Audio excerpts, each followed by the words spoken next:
Hey everyone, today I'm going to be showing you how to directly remove CO2 from the air. Now, why would we want to do this? Well, prior to the Industrial Revolution, there was about 280 parts per million of CO2 in the air on average. And it had been that way for around 6,000 years. But now let's check how much CO2 there is in the air. In order to test the CO2 in the air, I have this cool little cube here that I can measure a bunch of stuff with. Okay, let's do CO2 here. Okay, and we are right around 400, on average like 405 parts per million of CO2. Okay, let's make sure it's working. Yep. So when I breathe on it, you can see it goes up to around 800 parts per million. And then it comes back down to this baseline here. So you can see we're bouncing right around 410 parts per million.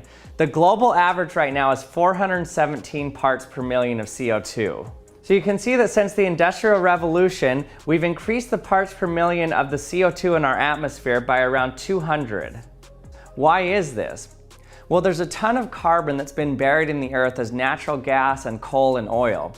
We call these fossil fuels. So the carbon that was normally buried in the earth for the last millions of years suddenly got released into the atmosphere in a relatively short amount of time. Now the thing with CO2 is there's already this huge cycle of CO2 that's mostly balanced by plants using it and then decaying, and also the oceans absorbing it and then releasing it.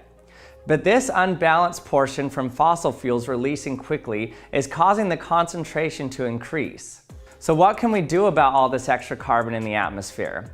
Well, we can reduce fossil fuel usage so we can stop putting so much in the atmosphere, but what about the carbon that's already in the atmosphere? Well, what if we just put it back in the earth where it came from? This is actually possible. Let me show you. So let's say I want to capture some CO2 from this room here. There are a lot of ways I can do it. For example, if I just get some liquid nitrogen and pour it out, you'll notice that some white chunks start forming on the surface of the liquid here.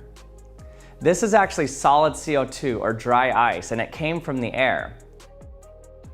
This is called cryogenic carbon capture. The CO2 will actually just condense on whatever's colder than the solid CO2. Now I've collected this solid CO2, but the question is, what do we do with it now? So let's just go bury this dry ice back in the dirt.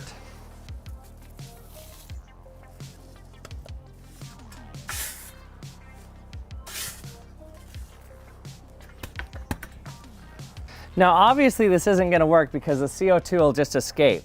But is there a way to bury it so that the CO2 doesn't escape? Well, actually, yes. There's a company called Climeworks who actually sponsored this video, and they figured out a really cool way to capture and store this CO2. They directly capture CO2 from the air with a filter. Then the filter's heated and the CO2 comes off and is turned into liquid CO2. Then this is the really cool part. They pump the liquid CO2 deep underground where their plant is located in Iceland. And there happens to be a ton of basalt deep underground in Iceland. Now, basalt acts like a sponge for the liquid CO2. So the CO2 eventually mineralizes in around 1 to 2 years and becomes a solid that's now locked in place. Now, even though there are many places in the world that have the right type of rock for this to work, I was actually amazed to learn while researching Climeworks that there's actually enough basalt rock just in Iceland alone to store the entire planet's excess CO2. Climeworks is really cool because the world isn't just going to stop using fossil fuel anytime soon. So CO2 capture like this from Climeworks will become essential in limiting climate change. And here comes the best part about Climeworks. You can subscribe to a monthly or yearly plan and they will remove CO2 in your name. So that means that climate action starts at just $1 and onwards, so really everyone can participate. We need to change our perspective to be able to change the climate. So a small shift in our perspectives can make a big difference in starting to scale solutions today. So if you want to start removing CO2 today, head to atnow.climeworks.com/theactionlab. And thanks again for watching another episode of The Action Lab. I hope you enjoyed it. If you did, don't forget to subscribe to my channel if you haven't yet, and check out theactionlab.com for Action Lab science gear. And thanks for watching, and we'll see you next time.